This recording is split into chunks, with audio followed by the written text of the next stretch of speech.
Resposta Católica de hoje, gostaríamos de responder o que é a devoção. A pergunta nasce evidente de pessoas que querem viver e estudar a verdadeira devoção à Virgem Maria. O que é devoção? De onde vem essa palavra? Qual é o verdadeiro significado dela? E a pergunta é bastante pertinente, porque a palavra devoção nos últimos séculos se desviou por um caminho de sentimentalismo subjetivista.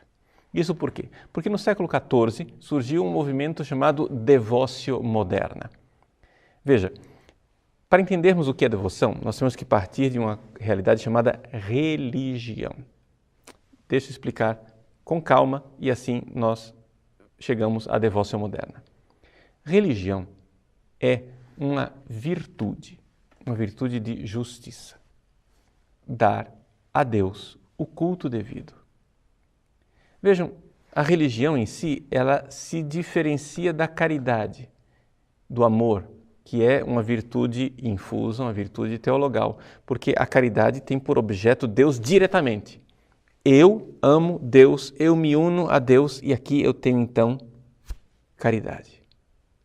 Só que nós, seres humanos, não somos anjos e nós precisamos de algo que medeie esta caridade, que nos faça chegar lá, um caminho, um processo. Pois bem, esse processo são os atos de culto. Os atos de culto, eles são justos, eles são devidos, faz parte da virtude da justiça, dar a Deus o que é de Deus. Esse tipo de justiça, que é dar a Deus o que é de Deus, chama-se religião. É esta a linguagem clássica, pelo menos a linguagem que nós estamos acostumados dentro da teologia católica. Pois bem, a virtude da religião precisa de atos de religião. E um dos atos de religião chama-se devoção. São Tomás de Aquino, ele explica claramente o que é devoção, definindo assim, que devoção é uma vontade pronta para se entregar a tudo que pertence ao serviço de Deus, ou seja, ao culto de Deus. Então, eu vou rezar o terço, eu preciso de uma vontade pronta. Eu vou rezar uma novena, eu vou participar da Santa Missa, eu vou fazer a minha Lectio Divina. Eu preciso de uma vontade pronta, um ato decidido e determinado de vontade. Isto é devoção. Agora, quando eu vou e ponho este ato de vontade, pode acontecer, como de fato acontece, que surge em mim um sentimento, uma alegria, um gozo interior de quem realmente está fazendo algo que lhe faz bem. Pois bem, então nós entendemos o que é devoção, é um ato de vontade, e que a devoção causa sentimentos e alegria. Muito bem. Vamos agora para o capítulo História, que eu havia começado. Na Idade Média, a religião, ou seja, o ato, a virtude de dar a Deus o que é de Deus no seu culto, era algo que se vivia socialmente, pelo menos predominantemente de forma social. Por quê? Porque a sociedade inteira era católica. Então, a religião se vivia enquanto cristandade. A sociedade católica, o povo católico dava a Deus o que é de Deus. O fato é que no final da Idade Média, esse tecido social começou a se dilacerar, a se corromper. E se começou a notar que não era mais possível depender somente da sociedade para exercer a virtude da religião e dar a Deus o que é de Deus.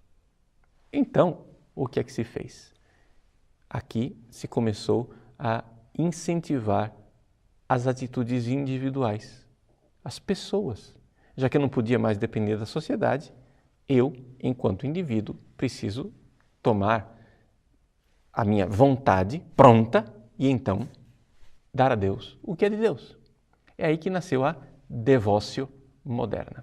A Devotio Moderna é um movimento do século XIV que acentuava exatamente esse lado um pouco mais pessoal e subjetivo. para ser remédio à sociedade medieval que estava se desintegrando. Mas como todo remédio, ele tem contraindicações. Essa devócio moderna, esse movimento que nasceu na Holanda no século XIV, teve uma influência muito positiva na vida de santos como Santo Inácio de Loyola, com seus exercícios espirituais, ou até de santos mais recentes como Santa Teresinha do Menino Jesus. É fruto dessa devócio moderna aquele livrinho tão amado e querido, A Imitação de Cristo. Vejam que havia frutos bons e positivos. O fato, porém, é que ele tem contraindicações. Porque se havia, de fato, uma necessidade de que o indivíduo tomasse pulso na sua vida de religião, já que a sociedade, enquanto tal, estava se dilacerando, a contraindicação foi um certo subjetivismo. A devócio moderna insistia na meditação da Sagrada Escritura, do indivíduo, da pessoa, e aí você já está vendo no que isto desembocou no movimento protestante. A reforma protestante é esta realidade em que o indivíduo acha que não precisa mais da igreja, não precisa mais do social, ele e Deus, Deus e ele, pode ler a Bíblia e aí está contente, feliz e satisfeito. Ora, o fato também é que a devócio moderna acentuou, talvez excessivamente, os chamados afetos. Ou seja, afetos em que eu, com certos pensamentos e meditações, fazia surgir dentro de mim sentimentos. Como nós vimos, São Tomás de Aquino salienta, de fato, por um ato de devoção, eu tenho um fruto, que é uma alegria. Mas eu não posso ressaltar e colocar toda a atenção na alegria, porque senão eu caio no sentimentalismo subjetivista. E aí nós já vemos as consequências para o mundo atual. Daí nós temos o sentimentalismo modernista, aí nós temos o sentimentalismo do pentecostalismo atual e tantas outras coisas. Então vejam que a devoção é algo bom, porém acentuado individualmente e sentimentalizado deu origem a uma série de consequências ruins. Então, o que é que nós devemos fazer para curar a nossa devoção? Vamos então para Santo Tomás de Aquino, século XIII. Se as coisas foram mal no século XIV, vamos voltar ao século XIII e aprender da fonte como é que a igreja, durante aqueles 13 primeiros séculos, viveu a devoção. Em primeiro lugar, Santo Tomás de Aquino coloca a devoção, como eu já disse, dentro do ato de religião. Agora, como é que eu vou viver a devoção? Lembrem-se da definição. A devoção é um ato pronto da vontade. Mas não é um ato irracional. É um ato iluminado pela razão. Isso quer dizer que, se eu quero um bem, é próprio da vontade querer o bem, a devoção é querer Deus como o meu bem. Então, para que eu veja que Deus é o meu bem infinito, eu devo meditar a respeito disso. Então, São Tomás de Aquino nos lembra que existem dois objetos de meditação que nós precisamos sempre atualizar dentro das nossas devoções. Primeiro, a bondade infinita de Deus e segundo, os nossos defeitos, as nossas debilidades espirituais. A bondade infinita de Deus deve ser objeto de nossa meditação. Mas não é todo mundo que consegue alcançar, por exemplo, os cumes altíssimos da contemplação de Deus. Então podemos e devemos meditar a respeito da vida de Cristo. Sim, o objeto final da nossa devoção, da virtude, da religião, é um ato de culto a Deus. Mas nós podemos partir daquilo que são realidades sensíveis. E a vida de Cristo é uma realidade mais imediata a nós, que é mais evidente a nós. Então, quando nós meditamos a respeito da vida de Cristo, isto realiza dentro de nós o ato de devoção e um ato de devoção fervoroso. Isso não foi inventado absolutamente por Santo Tomás de Aquino no século XIII. Isso já existia. Veja, por exemplo, no século anterior, século XII, em que São Bernardo de Claraval nos coloca claramente diante desta verdade. Enquanto Abelardo insistia numa espécie de intelectualismo em que os afetos não tinham lugar, São Bernardo diz exatamente o contrário. Quando eu medito a respeito do amor de Deus, eu tenho que amar de volta. Aí nós vemos todo o veio da piedade cristã que nos leva até Santo Agostinho, com o seu famoso redamare, amar de volta, e, evidente, as raízes do cristianismo apostólico. Vejam, são 13 séculos em que a devoção ela existe. Para você entender o que é a devoção realmente, nós poderíamos fazer aqui uma comparação usando o milagre das bodas de Caná. Jesus fez o milagre de transformar água em vinho. Neste milagre, nesta graça divina, nós poderíamos ver aí a caridade, a virtude da caridade.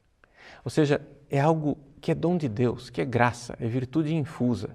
Ninguém de nós é capaz de produzir a verdadeira caridade. A caridade ou Deus nos a dá ou não a teremos. Não é? Nós dependemos totalmente da bondade divina que nos dê a capacidade de amar. Mas isso não quer dizer que não podemos fazer nada. Os servos, ao ouvir a Virgem Maria dizer, fazei tudo o que ele vos disser, ouviram Jesus. E ao ouvir Jesus, ouvir sua palavra, meditá-la, eles encheram as talhas com água. Essa é a devoção. Essa atitude humana, essa virtude humana que, auxiliada, evidente, pela graça divina, pela Virgem Maria, pela palavra de Deus que me ilumina, etc., mas uma virtude humana, um ato humano, verdadeiramente humano, em que eu encho as talhas d'água. Uma vez que eu enchi as talhas d'água, então Nosso Senhor transforma esta água no vinho novo. É assim a nossa vida espiritual. Se eu tiver atos de devoção, então Deus poderá transformar estes atos de devoção em verdadeiro amor, em verdadeira caridade. Portanto, as pessoas têm que se lembrar que a devoção, mais do que sentimento, nos recorda Tomás de Aquino, é um ato de vontade, uma vontade iluminada pela meditação, pela contemplação, pelo conhecimento das coisas de Deus. Então, eu ponho um ato de vontade, sem que haja essa preguiça espiritual. Veja, as pessoas querem rezar o terço jogadas na cama, achando que Deus é obrigado a fazer um milagre de fazer com que elas tenham fervor e um verdadeiro amor ardente. Mas não é assim.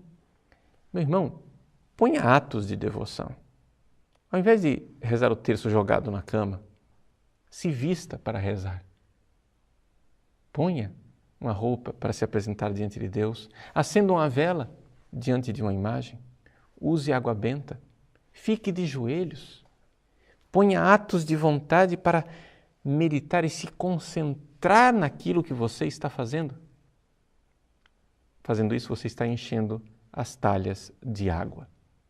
Fazendo isso, você está dando a Deus a oportunidade de realizar o milagre de Caná. São Tomás de Aquino nos recorda uma comparação interessante, que a caridade é o fogo, a devoção é a gordura. Quando você oferece um sacrifício a Deus, você pode oferecer um sacrifício magro, um sacrifício gordo e agradável a Deus. Pois bem, aqui nós precisamos dar um pouco mais de carne ao nosso sacrifício espiritual, dar um pouco mais de esforço pessoal. E, só para salientar, é interessante notar que existe uma circularidade entre o amor e a devoção. A devoção, ela faz surgir o amor, mas o amor também faz surgir a devoção. Aqui, para que você entenda, é mais ou menos a comparação que nós podemos fazer com as nossas amizades, não é? Quando você realmente ama uma pessoa, você expressa esse amor em atos. Mas às vezes aquele amor está fraquejando, e então você faz os atos que fortalecem o amor. É a circularidade. Os atos de devoção aumentam o amor, e o amor faz aparecer atos de devoção. Você pode telefonar para o seu amigo porque realmente o ama, ou pode telefonar para o seu amigo porque vê que o amor está arrefecendo e você precisa assegurá-lo. Então, são duas realidades que se determinam mutuamente: a água e o vinho, a devoção e a caridade. Por isso, seja um devoto católico. Não quer dizer sentimentalismo. Sim, a alegria, os sentimentos podem vir, e se vierem, são a graça de Deus, são a consolação para a nossa alma. Mas não é a essência da devoção. A essência da devoção é uma vontade firme que, meditando e contemplando as verdades de Deus, dá a Ele o culto que lhe é devido.